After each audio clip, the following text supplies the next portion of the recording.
to pass the mic back a little bit. Hello? Yeah, Mrs. Clinton? Yes, Very sir. nice to see you. Nice to see you. I wish you luck.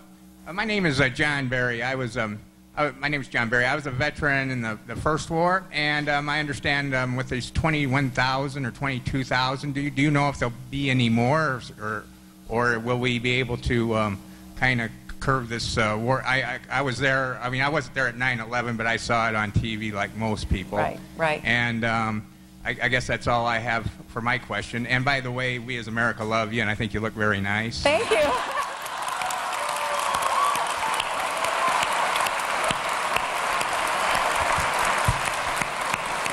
Thank you. Thank you so much for your service. I really appreciate it. And thank you. Thank you.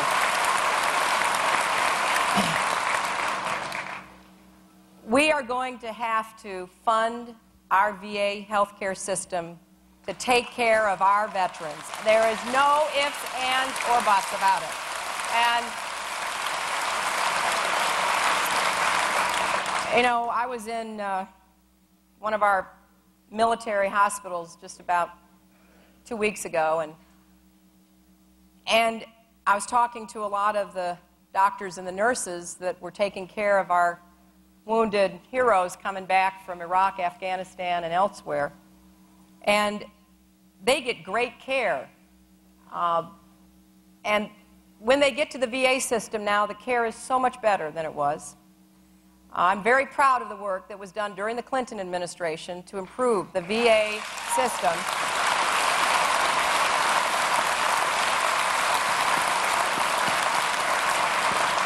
But we have had to fight every year to keep it funded. You know, it just defies my understanding how we could have taken a balanced budget and a surplus that this president inherited in 2001.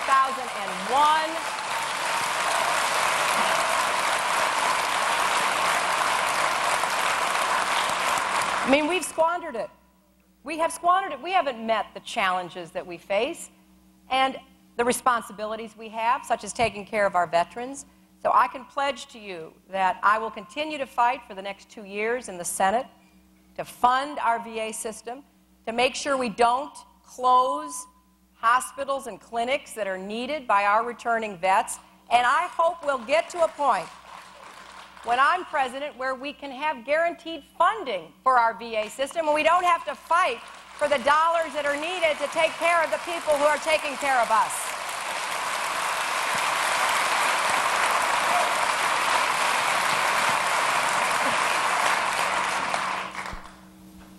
I've got your book. It Takes a Village. I had the first copy, and I bought this one recently. It's delicious. Thank you. Thank you. I will certainly autograph it after we're finished. You stay around. I will autograph it. You know, yes, up there. One of the folks up in the bleachers. Hello. Hi. I'm from Chicago. Oh. I was born on the south side, grew up in northwest suburbs. I have a friend of mine who went to high school with you and slept over with you at sleepovers. Yeah. Well, I hope she doesn't talk too much. Yeah. I don't think she ever put your underwear in the freezer. Aside from that, Senator Clinton, I'm a teacher. And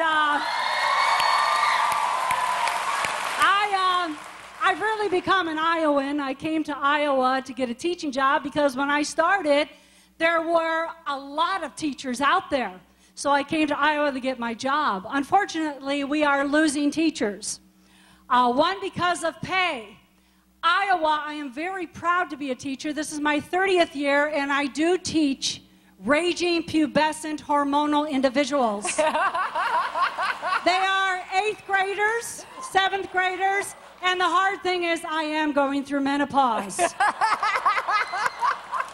But I love them.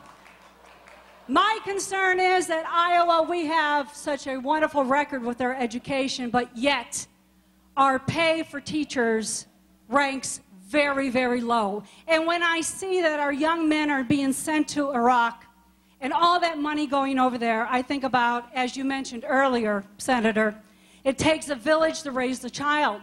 But if we don't have the money, how do we build that village to raise the child? Excellent, excellent point.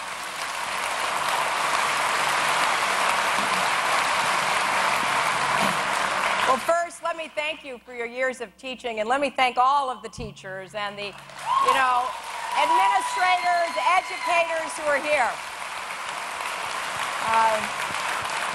I know how dependent I have always been on my teachers. I mean, I can go back and talk about every one of the teachers I had starting in kindergarten, what they did for me, and how fortunate I was to have such high-quality, committed teachers.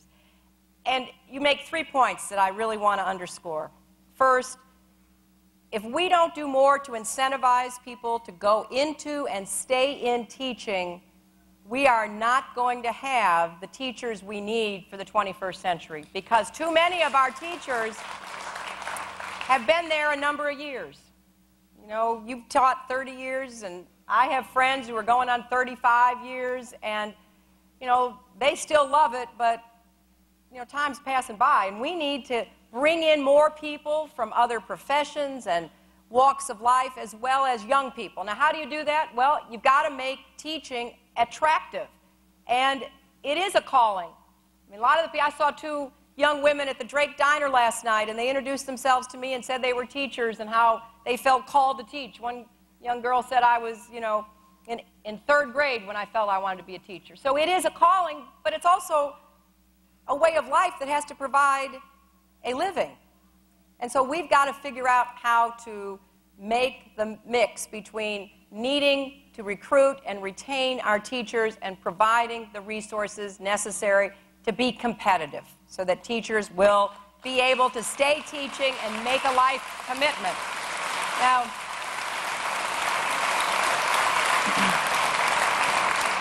I've only been in the state about a day now, about 24 hours, but I've already heard a lot about No Child Left Behind. Now the idea behind it was not a bad idea, but the way it's been executed, like a lot of things with this administration, has sure left a lot to be desired, hasn't it?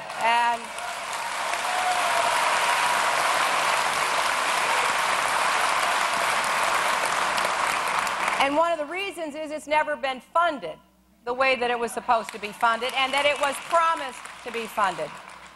So we're going to be reauthorizing that, but that means we're going to take another look at it and see what to do with it. And I think you'll see some positive changes coming out of our Democratic Congress now.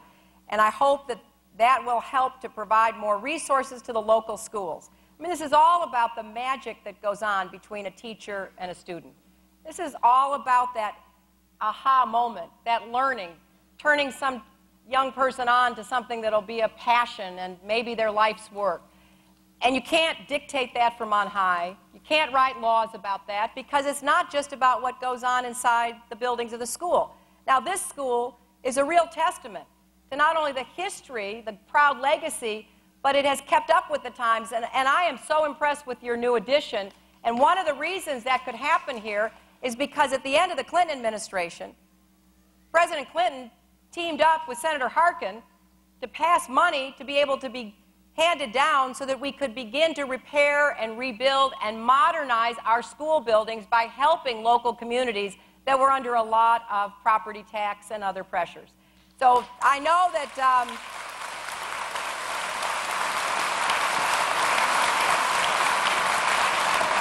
Senator Harkin was instrumental in that. He and I have been working on legislation to try to reinstate that because obviously as soon as the new administration came in, that was ended. So then you don't get any federal help to do some of the things you have to do. You don't get enough of the federal money promised to be able to fulfill the federal mandates that have been put down on you. So we got to flip this, and we've got to get back to focusing on the educational enterprise. And there's something else I just want to add quickly about that. This is a partnership. Families and students have to be partners with their teachers. They have to be willing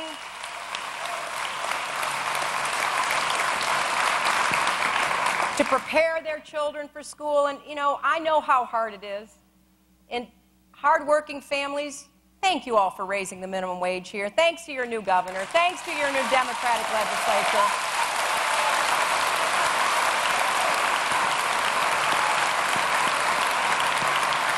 You know, when you've got a hardworking parent, maybe a single mom, and you say, well, you should read to your child at night, you know, that's a little hard, right? But we got to figure out through all kinds of outreach, maybe using our churches and mentoring programs and all the rest of it. We've got to figure out how we can help better prepare our children. That's one of the reasons I support preschool for disadvantaged kids, so they can have a good start. And I support Head Start so they can get to school ready to learn. So there's a lot we need to do.